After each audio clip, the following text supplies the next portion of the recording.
V3. Yo, it's This Life with V3, the podcast.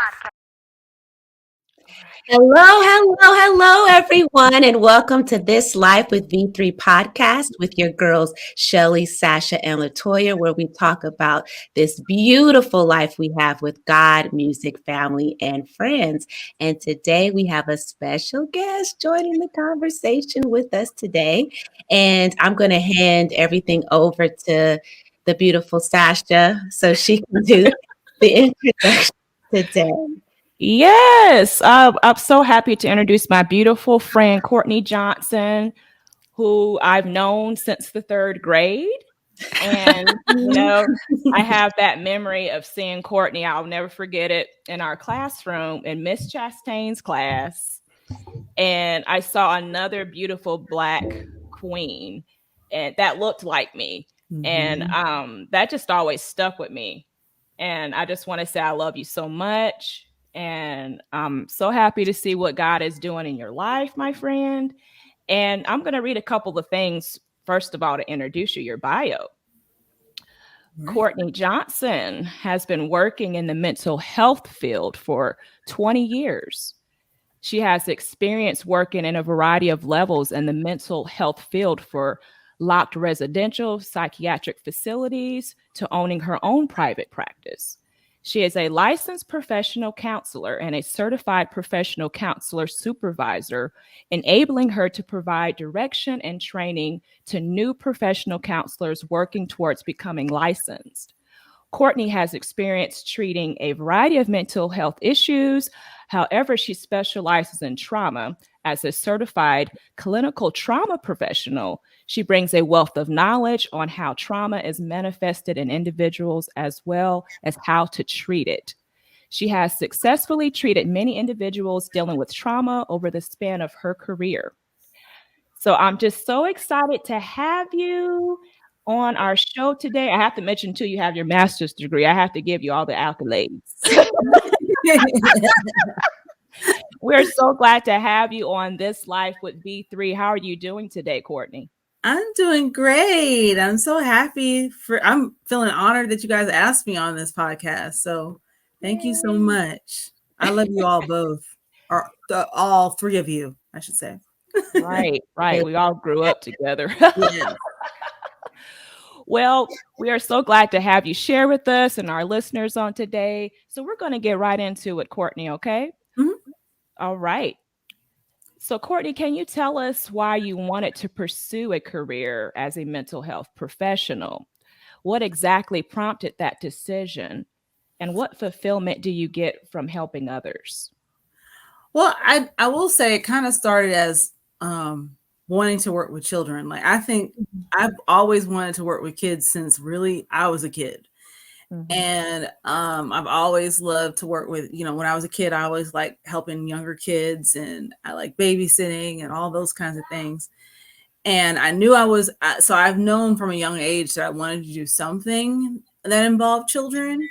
But I think as I got older, what I wanted to do kind of changed. Like, first it was a teacher, then I think it was maybe a clinical psychologist, and then also as I got older, I just really grew interested in learning more about the mind, why we do what we do, our conscious and unconscious motivations, things like that. That's always been kind of fascinating to me.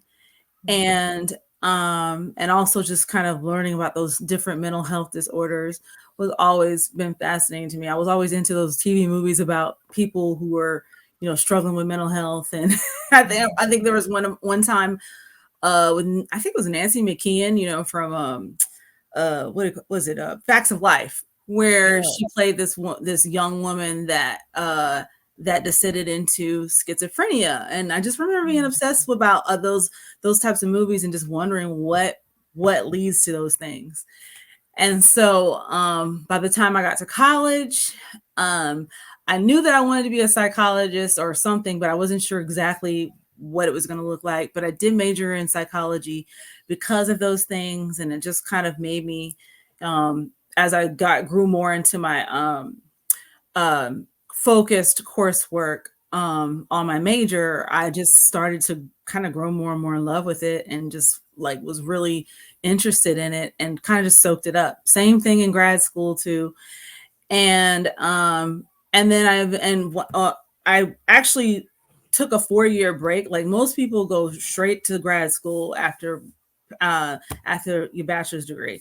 I kind of took a break, and it wasn't really planned. I think it was just I think if I was honest, I was dealing with some self-esteem issues, and I was kind of questioning whether or not I could even do graduate school. So I ended up going to working for this mental health facility in Douglasville called Inner Harbor. And it was a facility that was really for children with severe emotional and behavioral problems, to the point where they could not function in society, and they could either be a danger to themselves or other people. And it was also like the last stop before jail. And so they basically, by the time you couldn't just put someone into Inner Harbor right away. Like they had to fail at several levels in the mental health field, or several places, several facilities, several settings, before they were able to get there. And so by the time they got there, they were they were significantly struggling. And so I started working there. And it was there, while I was there, that I went back to grad school. And because I would see and look at some of the things that the therapists were doing and hear some of their stories, how they're working with these kids in their sessions and all of that. And that's when I was like, I want to be able to do something like what they're doing. It sounds great. Like you're forming a relationship with this child, and then you're kind of empowering them with all these tools, and also kind of normalizing how they feel. Because at this point, a lot of these kids felt like outcasts, and that they were different, and something was wrong with them. So I think the biggest gift you can give someone who is struggling with a mental health issue is letting them know that they're not alone, that what they're feeling is normal, and what they're experiencing, a lot of people experience. And those therapists gave those kids that. And so once I saw that, I was like, okay, this is what I want to do. So I went back to school to become a therapist, or a licensed or professional counselor. That's one of the degrees you can get to become a therapist. And got it. Also, did my postgraduate work and to become fully licensed, and here I am. Yay. Wow. That's amazing. That's an amazing journey. And just to hear the impact that seeing those kids had on you, that's amazing as well. And we're in a season right now of where a lot of people have been questioning things. A lot of people have been uncertain about life, overwhelmed with life. And we're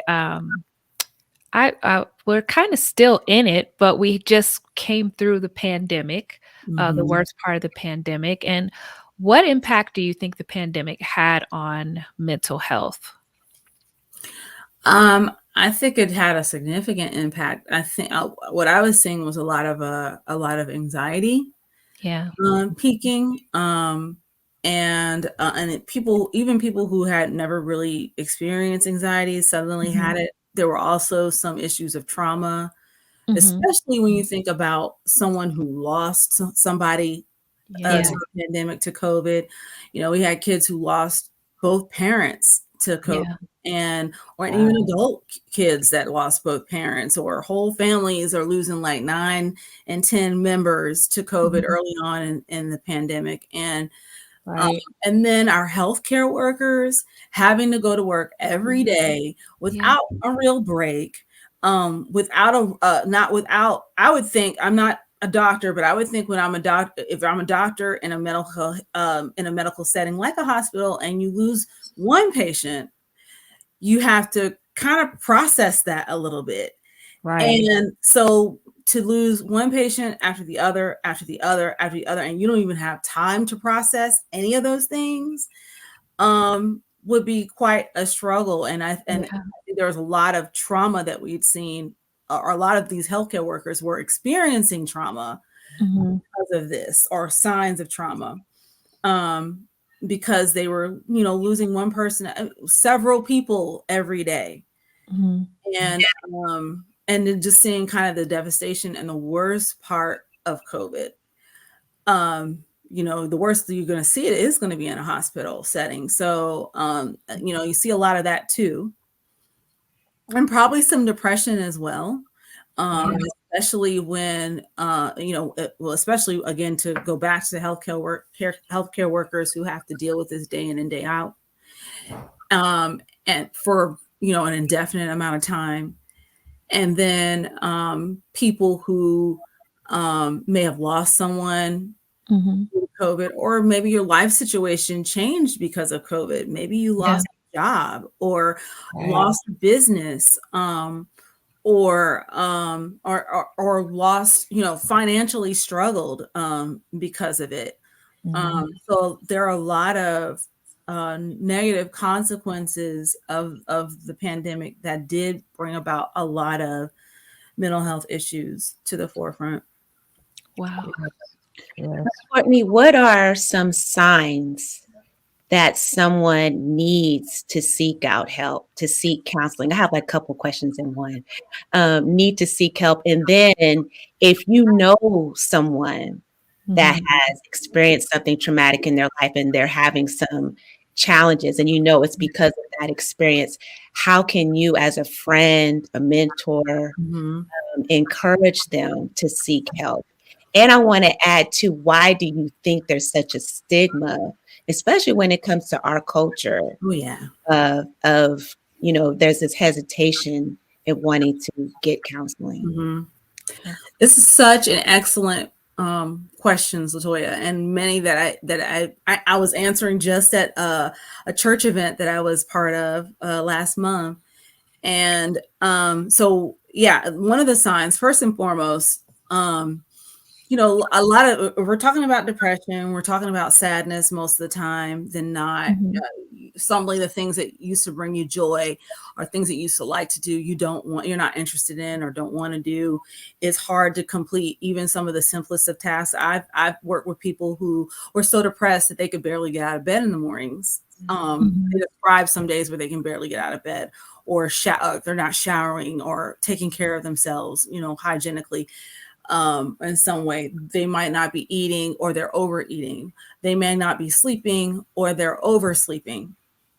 So first of all those symptoms in of itself, whether it's alone or a mixture of both, don't always lead to depression. Sometimes we just always get sad. Sometimes we hit a bump where we're sad for a couple of days or something like that. So it's not that if someone's feeling like that for a day or two, or even maybe a week, it doesn't necessarily mean that they're depressed.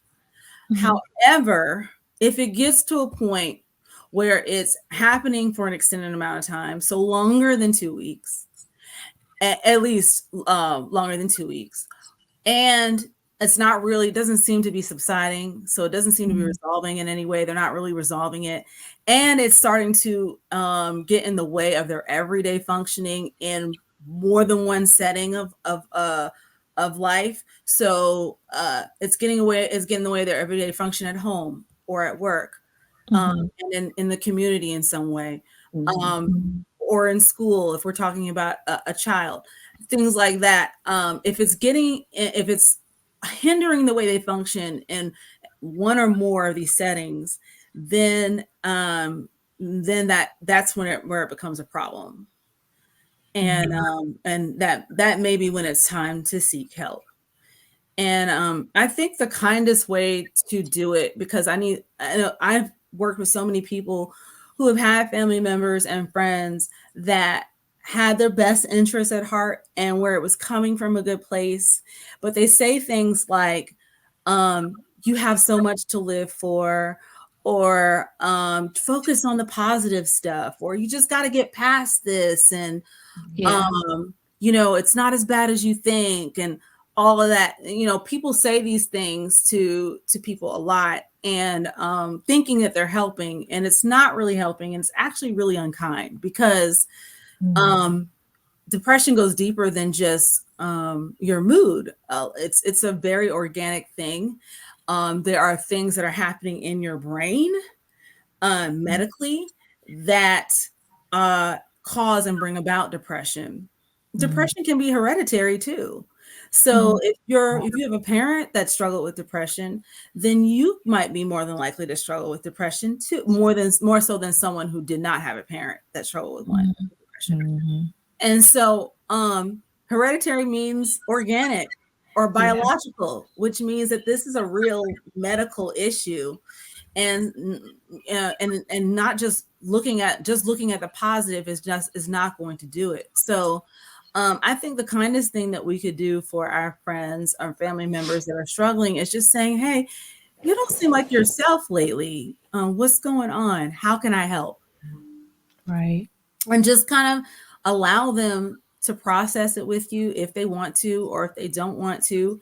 And then just kind of suggest, if you feel like counseling might do or might help, ask them, maybe you should talk to someone about it. It's okay to want to process this with someone who may be a professional or someone who is not as, in your inner circle, so to speak, someone who's kind of outside of that and can help you look at it from that standpoint. Does that make sense? So, yeah. And I get also, Latoya, to answer your question about the stigma in our community. I've gotten that a lot of times when I'm hearing these comments, they're often coming from Black people, and who are getting this from their Black friends and Black family. Right. And also, we're Black people because we are spiritual people as well. And so a lot of times Black people will get stuff from their families that are saying, you just need to pray about it. You need to give it over to the Lord. And yes, you absolutely should. Yes. But sometimes the gift that the Lord is giving you is the gift of a therapist. Yes. Amen. He says that you Proverbs. There's all kinds of nuggets. I love Proverbs because it's like the most practical book in the Bible about how to live a good life. Yeah. And Proverbs has all kinds of nuggets in there about seeking knowledge, seeking wise counsel, all of that. Sometimes the wise counsel is a counselor or a psychiatrist, or something like that. And so sometimes the Lord is giving the gift to you in the form of a mental health professional. Yes. So, so that's one thing kind of the way I've spun it before, or helped someone reframe it so they kind of look at it from a different perspective. And then also just letting them know, because a lot of people, I can't prescribe medication because I'm not a medical doctor, but I can make recommendations, or I recommend that you go see a psychiatrist. Here are these referrals. And a lot of times what I hear is, well, I don't know if I don't want to depend on medication for the rest of my life. And my thing is, granted, I hear it, but you want to also make an informed decision, and making an informed part of that would be at least going to the initial evaluation with a psychiatrist and hearing what they have to say about the medication, whether or not you need it. You may not, but if you do, they're going to explain why and how it's going to affect your life. And also I tell them, if you had if you had diabetes or cancer and someone said you need to take medication for this, you need insulin for your diabetes, or you need chemo or radiation for your cancer, would you just say, well, I don't want to depend on medicine for the rest of my life? You wouldn't say that. Right. So, mental health is a medical issue as well in the mind. And so it's something that if medication is good, or it is the right course of action, you should take it. And I'm not shy in saying that I'm on medication myself. I have ADHD. I've struggled with some anxiety, so I take medication myself for both, and it has enhanced my life greatly. Yeah, that's good to hear. I mean, because I do believe, as spiritual beings, as believers, growing up in church, we do hear that often. Just go to the Lord in prayer. And, Right. God will get you through it. But I totally believe, if you broke a bone in your body, if you did anything, you're going to the doctor. You ain't praying for, Right. your broken leg to get Miraculously healed. Right. so that God could bring healing through the help of the doctors. Yes. Yeah. Healing, but it's so important to seek professional help. So Right. thank you for that. Yes, because a lot of people, I just wanted to add, a lot of people, like you said, Courtney, is just like seeking wise counsel and Yeah. seeking wisdom that you don't have. And Mhm. sometimes medical professionals can give you tips or ways of looking at things that you haven't had in the past. And Mhm. so it can just be a great help with even changing your perspective about life or the things that you're going through and getting Right. the tools that you need to be successful and to become a better human being, Yeah. So Mhm. you just answered part of the question that I had is like, okay, as wives and mothers, we are, we're working, we're wifing, we're momming, we're doing all the things, and it can be a lot. And sometimes as wives and moms, we do not have time for ourselves and times to deal with things that we need to deal with because we're so concerned about everyone else in the Mhm. family.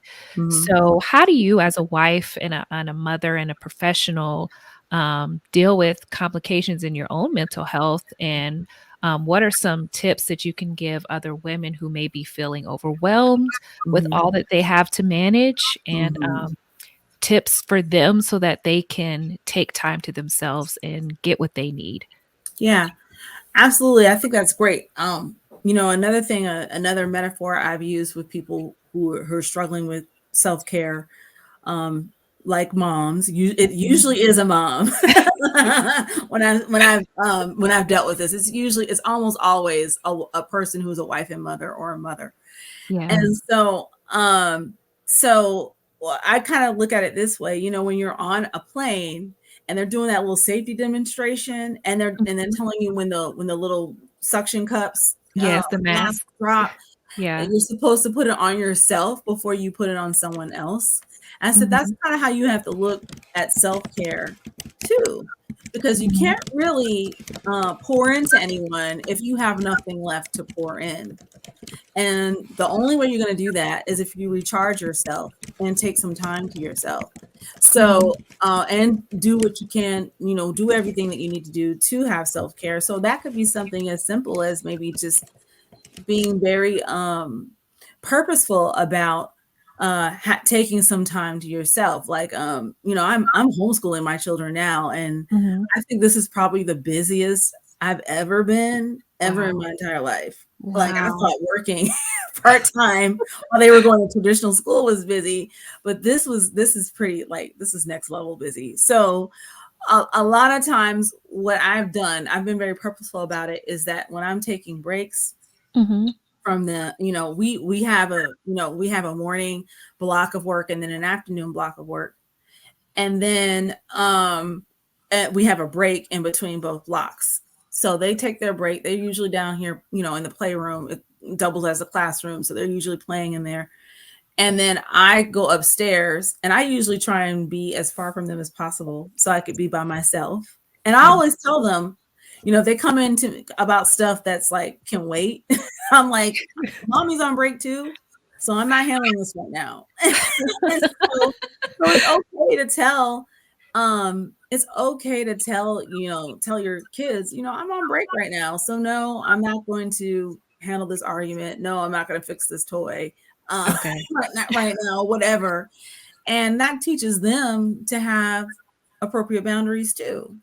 That's And great. so it's okay to do that. And so like I said, I like to have at least one time during the day where I'm kind of taking a break, and usually like one between like 8 and 9. I kind of Mhm. I like to have some time where I'm just by myself. I don't really want to, Mhm. I could be reading or I could be knitting. I knit a lot these days.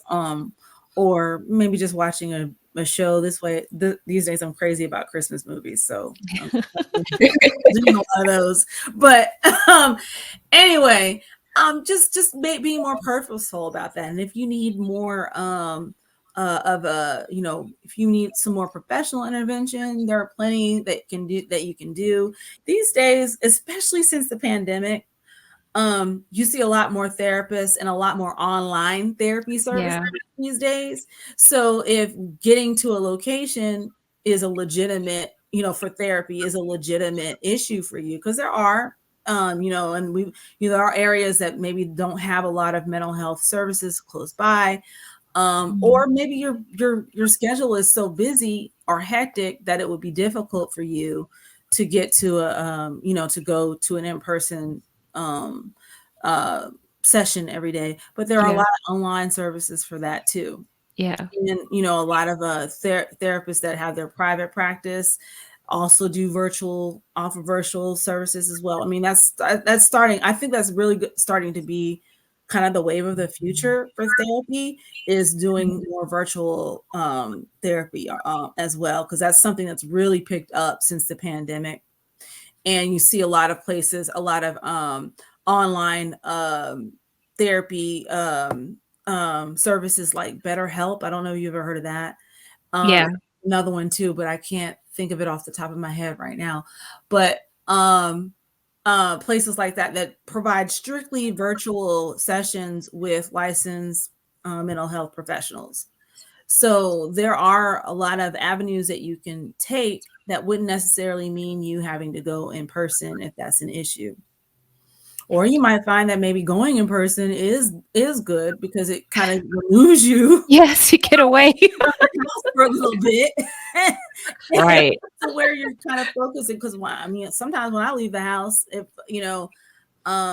I find that I'm focusing more on whatever it is, whatever the issue is that I need to handle, or if it's just me kind of being out for myself a little bit, I'm focusing more on that than stuff around the house. Right.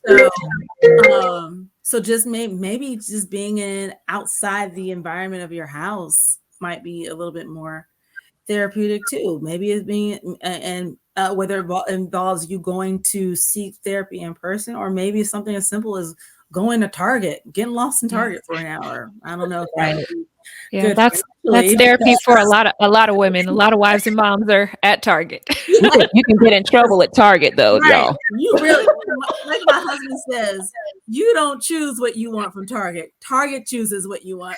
Exactly. You go in there like, oh, I just need to grab a couple things. So, Right. but something along those lines. Yeah. Yeah. Okay, Courtney, hopefully I'll be here to finish the question. But as we approach the holiday season, as you mentioned earlier, so many people are or have experienced loss, whether it's a loss of a friend, a loved one, a relationship. And we know during the summer, the hurricanes, different things that have been happening, tornadoes rather, that people have lost, material things, either their homes or cars or what have you. What can you say to encourage those who are approaching this season to stay joyful? Because the holiday season is hard for a lot of people. During this time, people can really feel lonely. So what can you say to encourage them? Yeah, that's a great question, because you're right. Holidays can be tough for a lot of people. And it can also be kind of triggering for them. So my thing is, if the suggestions that I give, or my recommendation, is that people who are struggling first admit that they're struggling and that they're not okay, because you can't really get to joy by stuffing stuff down.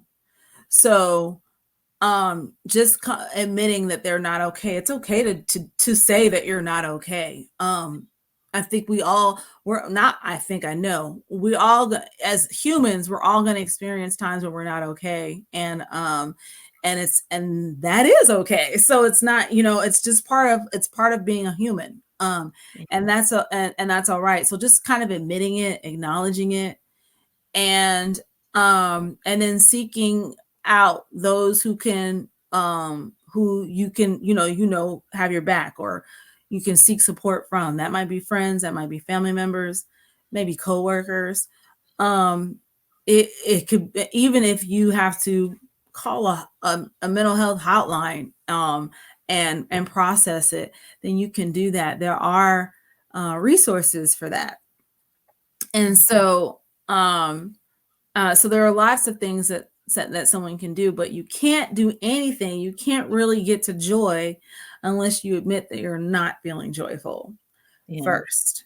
Yes. And so, and then seek some that you do. This is when you really have, where it really helps to have a good group of friends, or some good godly family members, or Yes. church, a good church family if you have that, or co-workers, or someone that you can seek out that would have your best interests at heart. Amen.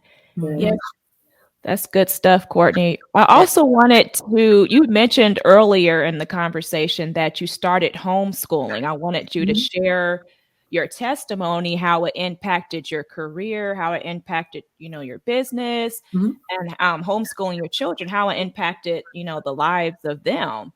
And just go ahead and share. Go forth. Okay, so yeah, I think this is because I have to agree. My pastor said that COVID brought a lot of gifts out for people, a lot of blessings for people, and I would say that this is a blessing that came from COVID. I don't think if COVID had happened, I don't think we'd be here. But so what happened was, both my children were in traditional schools. My daughter was in the local public school, and then my son was at a private school because he's on the autism spectrum. He has some learning differences, and we thought they could be better addressed in a small school setting. And so, and at a school that specializes in that. So that's where he was, but he never really liked it. And he always complained about going. So we just thought, my husband and I kind of just brushed it off as, this is a kid that doesn't like school. What else is new? So, and that's kind of what we thought. And my daughter was doing well. She was doing very well at her school. And, she was there. Her first year in this public school is when COVID happened and shut everything down. So that was first grade. And then in second grade, she remained there, but she was virtual all year, and she did really well. The teacher showed up and showed out in some immensely difficult circumstances for teachers. And so I have to say that her teachers were excellent. Her first grade teacher was excellent. Second grade teacher was excellent too. I have zero complaints. But then as we were starting third grade, because at the time the school system had a mask mandate in place for kids all year long that previous year. So when the time came for us, they had us choose whether we wanted to do virtual or in person. In what was it, April of 2021. And so I chose in person because I was thinking, like many other parents, that the mask mandate would remain as long as COVID was raging everywhere. And so, unfortunately, they switched it during the summer and made masks optional, even with COVID being on the rise and Delta, ravaging the community and all that stuff. And I was very much opposed to it. I was trying to get her switched back to virtual. I sent letters to the superintendent and the head of the virtual school program and the principal, all of that. And all of it was met with resounding no's. And so I was upset. I prayed about it a lot. And then the Lord just was like, well, what if you were to homeschool? Maybe you should homeschool. And let me tell you, when I say that I homeschool, I was always, up until this point, I was always a parent that said I would never homeschool. And I would say just like that, I'm never going to homeschool. I'm never doing that. I'm not going to do that.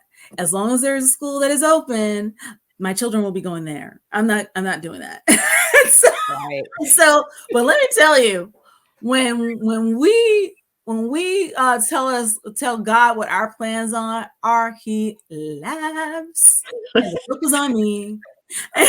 because because I was really considering it, and I had a good friend, a friend at the time who had been homeschooling her kids, and for about a year, and so she helped me get started, told me what to do, all that stuff, and then I prayed about it. My son was also working with a really excellent tutor at the time, and she had homeschooled her kids before. She specializes in kids with special needs, and she was like, "Oh yeah, lots of kids with people with special needs, homeschool their kids." Because I was thinking, I mean, I'm not really qualified to do some of the things that he needs done and all that. And I figure, he's on the autism spectrum, and I did some research, and it turns out there are a lot of people out there with autistic children that homeschool their kids. I've joined like 2 Facebook groups that are dedicated to homeschooling kids with special needs, and then one is like homeschooling kids with autism.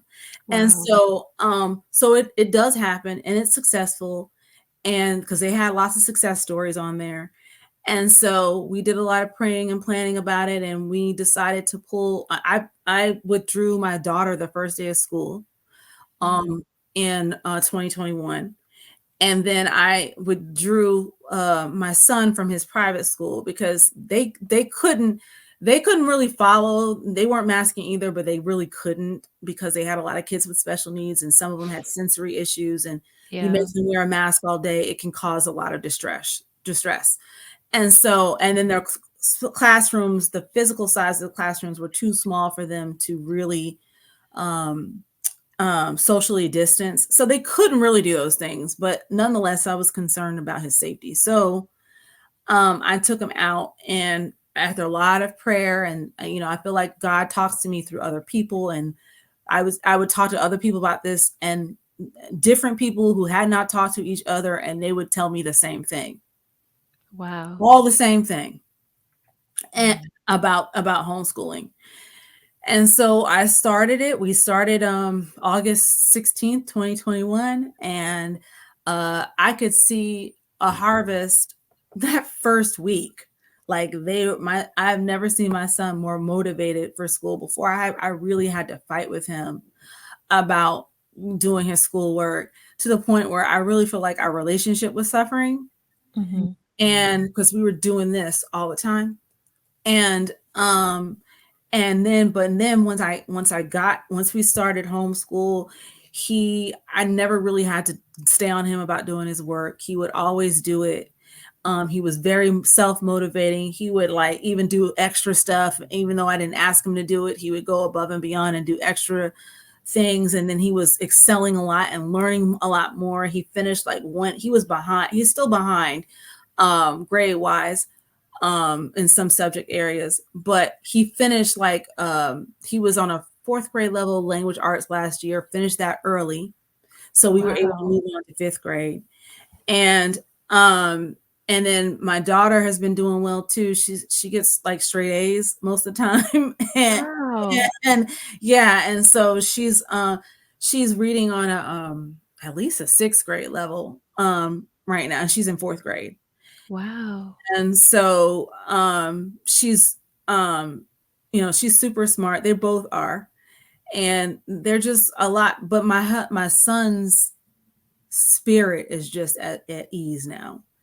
I think he was really genuinely not happy. And I always tell people that the lesson that we kind of learned, my husband and I learned from that, is that sometimes you just have to listen to your children.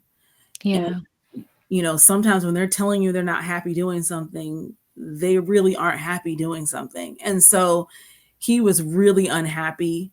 And it wasn't because he didn't like school, because he does like school. He loves school now. And so he loves school, and he can do it. He has a say in how things are done, and and what he learns. I mean, we've got to follow certain state guidelines, but they do give you a lot of freedom and wiggle room as to how you learn some things. So he can choose how he wants to learn certain things. So can my daughter. And I also had an issue with the school system that I didn't think their curriculum was multicultural enough, and now they're trying to fight, how race is taught in school. And I don't know how you teach American history and not talk about race.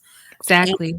And they're trying to limit that, and I was just like, no, thank you. So, Right. And what it took me learning is that you really have to.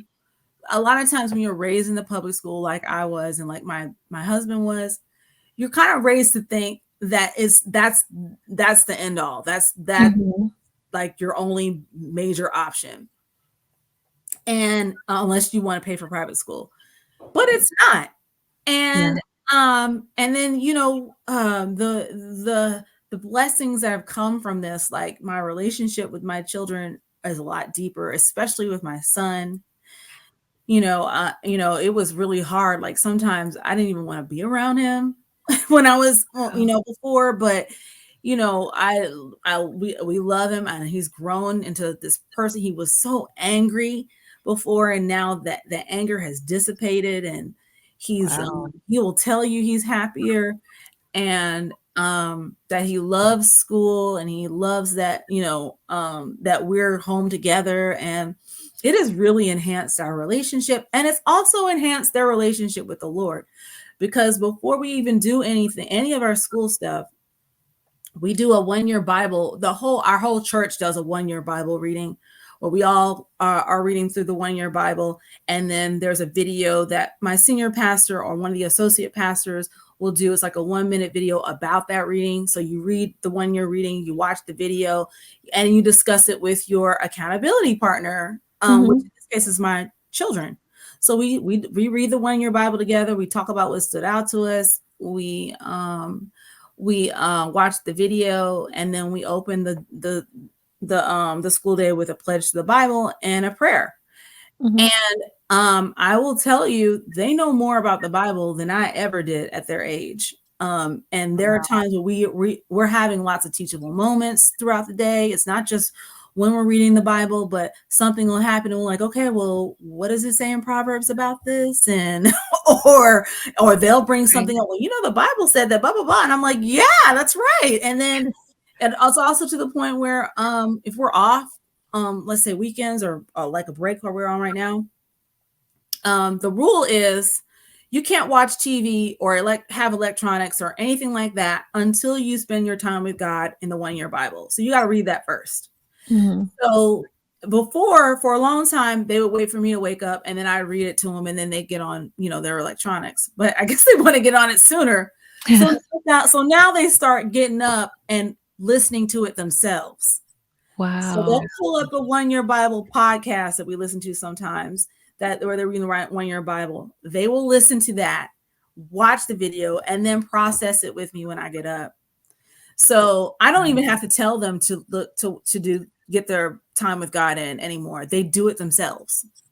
That's a And blessing. so, when we were on vacation, my husband and I went on vacation together back in June.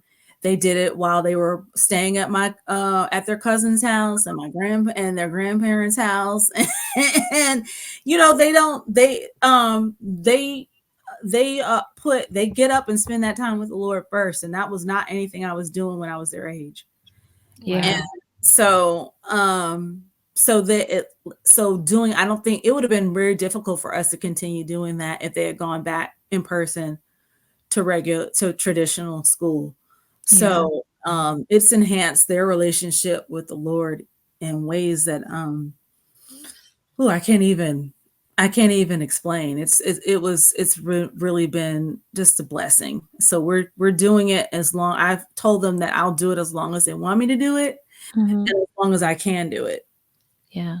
So Yes, this is beautiful. Oh my That's goodness. so encouraging. You almost made me want to homeschool. Right.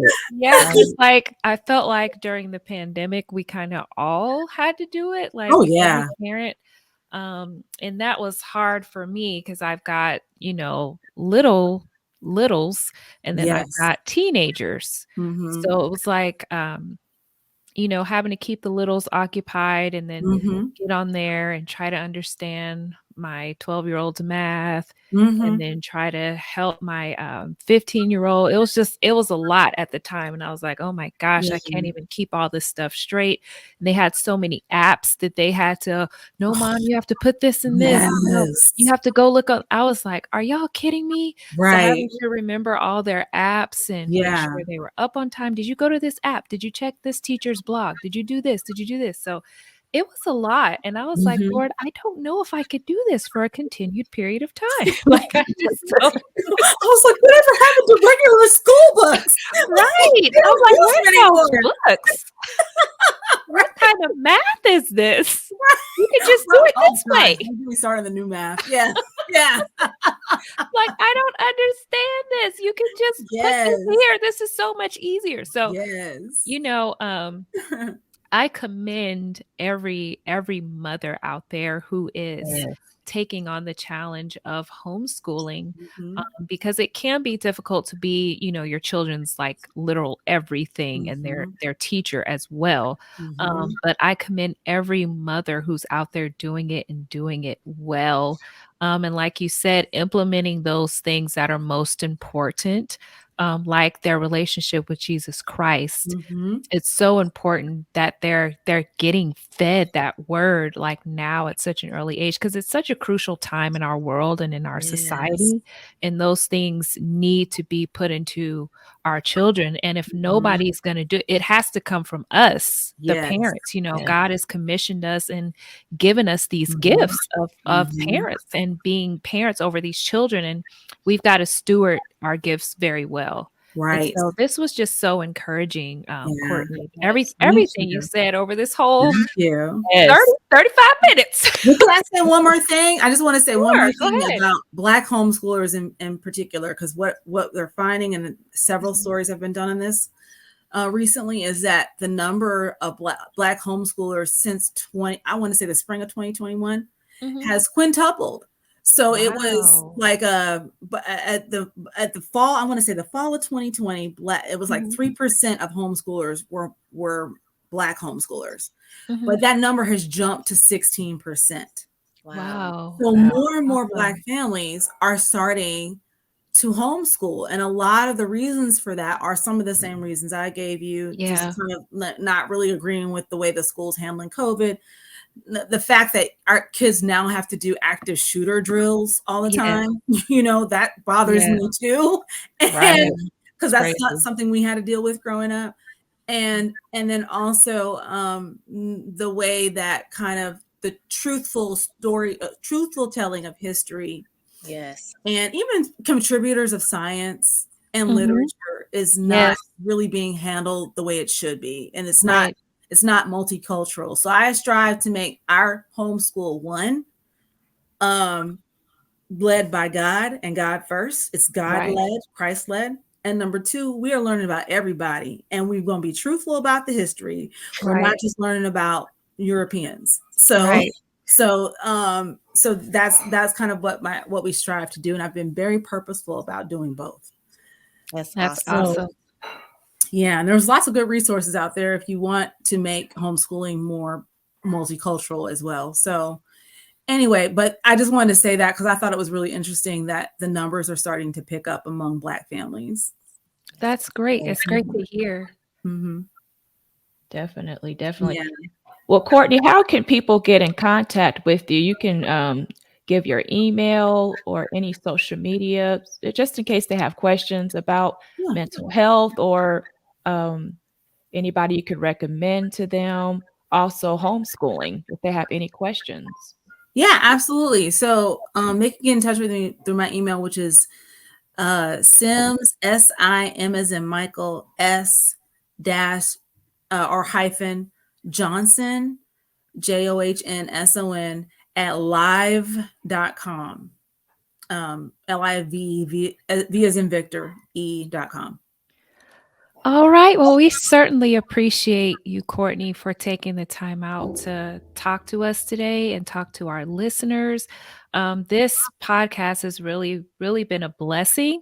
Um, And we know that if something is a blessing to us, it's going to be a blessing to the people that are Mhm. listening. And so Mhm. we just really, really appreciate you for taking the time out and sharing wisdom and knowledge with our listeners. And we hope that everyone listening has been blessed by this podcast and can take something that was said today to heart and use it to enhance your life in some way. Our ending scripture is coming from Isaiah 26:3, says, "You will keep in perfect peace all who trust in you, all whose thoughts are fixed on you." And we know that the Lord is going to keep all of us in perfect peace whose minds are Mhm. stayed on him. So we just thank God for his peace during this holiday season. And we thank God for Mhm. the love that we have. And like Courtney was saying, like, surround yourself with love this holiday season and with people who are supportive and who can support you. If you're having a hard time dealing in this holiday season, please seek out help. Talk to a friend, talk Mhm. to a family member, but most of all, surround yourself with love. We thank you all for listening today, and we will see you guys in the next podcast. God bless Love you. you. Yay. Thank you.